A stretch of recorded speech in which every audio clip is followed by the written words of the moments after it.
तो दोस्तों आज हम लोग जिस स्टॉक की चर्चा करने वाले हैं उसका नाम है कोचीन शिपयार्ड लिमिटेड। मैंने इस स्टॉक के बारे में पहले भी बताया है और हमने जिस टारगेट की बात करी थी आज वो उस टारगेट का ब्रेकआउट देके और भी ऊपर निकल चुका है। तो दोस्तों हम इस वीडियो में देखेंगे कि आगे क्या करेंगे, लेकिन उसके पहले हम इसकी फंडामेंटल एनालिसिस देख लेते हैं।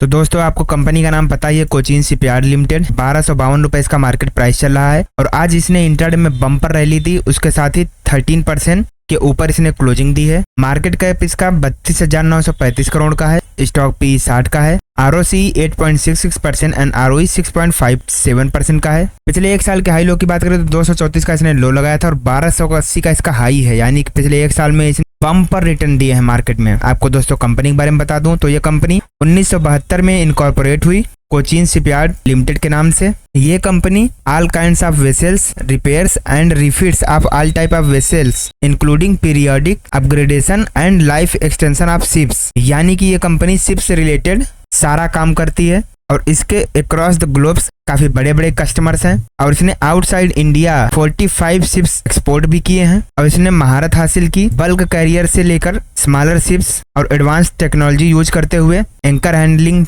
टग सप्लाई वेसल्स इन सभी का काम कर लेती है। और ये डिफेंस हुआ, कमर्शियल हुआ, सभी के लिए शिप बिल्डिंग का काम करती है। ये दोस्तों पिछले एक साल का इसका चार्ट है और आप इसका चार्ट देखेंगे, बम्पर तेजी इसमें देखने को मिल रहा है। स्टॉक प्राइस 200 से लेके 1200 तक पहुंच चुका है, वो भी सिर्फ और सिर्फ एक साल में ही। इसके अगर हम पीयर कंपैरिजन की बात करें तो इसमें आपका कोचीन शिपयार्ड है ही, Garden Reach Shipyard, Zentech, Taneja Aerospace. दोस्तों अगर हम कोचीन शिपयार्ड की क्वार्टरली रिजल्ट की बात करते हैं तो इसमें जो सेल्स ग्रोथ है वो दिसंबर 2020 में 749 करोड़ का था, दिसंबर 2021 में 953 करोड़, दिसंबर 2022 में 631 करोड़ और दिसंबर 2023 में 1021 करोड़ का। नेट प्रॉफिट की बात करें तो दिसंबर 2020 में 229 करोड़ का प्रॉफिट था, दिसंबर 2021 में 134 करोड़, दिसंबर 2022 में 118 करोड़ और दिसंबर 2023 में 248 करोड़ का इसमें प्रॉफिट भी देखा गया। वहीं पर अगर हम इसके लॉन्ग टर्म प्रॉफिट लॉस की बात करें तो इसका जो सेल्स ग्रोथ है वो मार्च 2012 में 1406 करोड़ का था, मार्च 2015 में 1583 करोड़, मार्च 2018 में 2355 करोड़, मार्च 2021 में 2819 करोड़ और करंट में बात करें तो 2997 करोड़ का इसका सेल्स ग्रोथ रहा है। वहीं पर नेट प्रॉफिट की बात करें तो जहां मार्च 2012 में 155 करोड़ का प्रॉफिट था, मार्च 2015 में 69 करोड़, मार्च 2018 में 397 करोड़ का प्रॉफिट, मार्च 2021 में 610 करोड़ और करंट में बात करें तो 596 करोड़ का इसमें प्रॉफिट देखा गया। यानी कि देखें तो स्लोली इसमें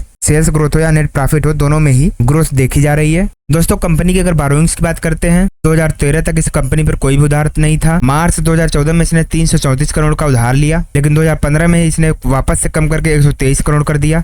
मार्च 2021 में वापस इसने 532 करोड़ का उधार लिया और अभी सितंबर 2023 तक बात करें तो 583 करोड़ का इसके ऊपर टोटल उधार रहा है। वहीं पर टोटल एसेट की बात करें तो जहां मार्च 2012 में 2609 करोड़ का एसेट था, मार्च 2015 में 2891 करोड़, मार्च 2021 में 7403 करोड़ और सितंबर 2023 में 10,733 करोड़ का इसके पास एसेट है। यानी कि इसके बोरोइंग्स के मुकाबले इसके पास बम्पर एसेट है, तो इसमें उतनी खास चिंता की बात नहीं है।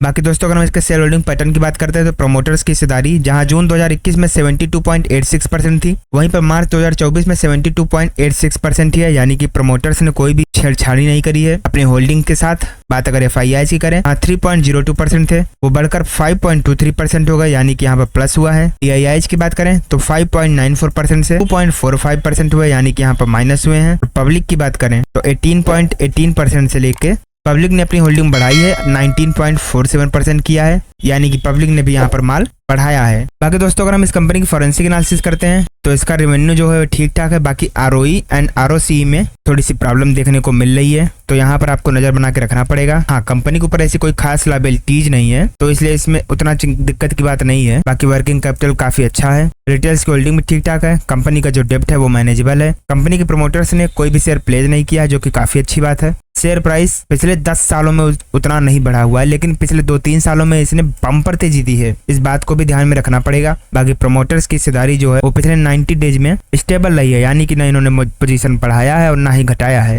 इसके मार्केट शेयर के बारे में बात करें दोस्तों तो शिप रिपेयर्स में इसका 39% का मार्केट शेयर है। इसके रेवेन्यू की बात करें तो इसका जो प्रोडक्ट है वो indigenous aircraft carrier 60%, ship repairs 23%, vessels other than IAC 14.5%। Segment wise breakup करें तो शिप बिल्डिंग से इसका 67% का बिजनेस आता है एंड शिप रिपेयरिंग से 27.2% का। ऑपरेटिंग प्रॉफिट की बात करें तो शिप बिल्डिंग से इसका 57% का प्रॉफिट आता है एंड शिप रिपेयरिंग से 36.1% का। इसके एसेट की बात करें दोस्तों तो इसका जो शिप बिल्डिंग है उसमें 65% का इसके पास एसेट भी है, शिप रिपेयरिंग में 12% का है एंड 22% अदर्स। तो दोस्तों हम लोग वापस से इसका चार्ट पर आ चुके हैं और इसका आप चार्ट देखेंगे, इसमें आपको हमेशा ही एक बम्पर तेजी बनती हुई दिख रही है। आफ्टर कोविड इस स्टॉक ने काफी तेजी से बुल रन दिया है और इसी के साथ अभी अपने लाइफ टाइम हाई पर भी ट्रेड करने लगा है। तो दोस्तों अभी हमारा जो सबसे पास वाला टारगेट है वो 1400 का लेवल दिख रहा है। तो अगर आप इसमें इन्वेस्टेड हैं तो आप 1400 लेवल तक का वेट करिए, लेकिन आप यहाँ पर कोई नई इन्वेस्टमेंट करना चाहते हैं तो आप थोड़ा रुकिए, यहाँ पर एक क्लियर प्राइस एक्शन बनाने दीजिए, फिर जाकर आप एंट्री लीजिए और एक छोटा सा स्टॉप लॉस लगाइए और आप कम से कम इस लेवल तक का टारगेट रखिए। उसके बाद वहां पर जो भी प्राइस एक्शन बनेगा उस हिसाब से मार्केट ऊपर या नीचे की ओर जाएगी। बाकी दोस्तों अगर कोई भी इन्वेस्टमेंट करते हैं वो आपका डिसीजन होगा, तो इसलिए सोच समझ कर डिसीजन लीजिएगा और वीडियो को लाइक करके कमेंट में जय श्री राम जरूर लिख दीजिएगा।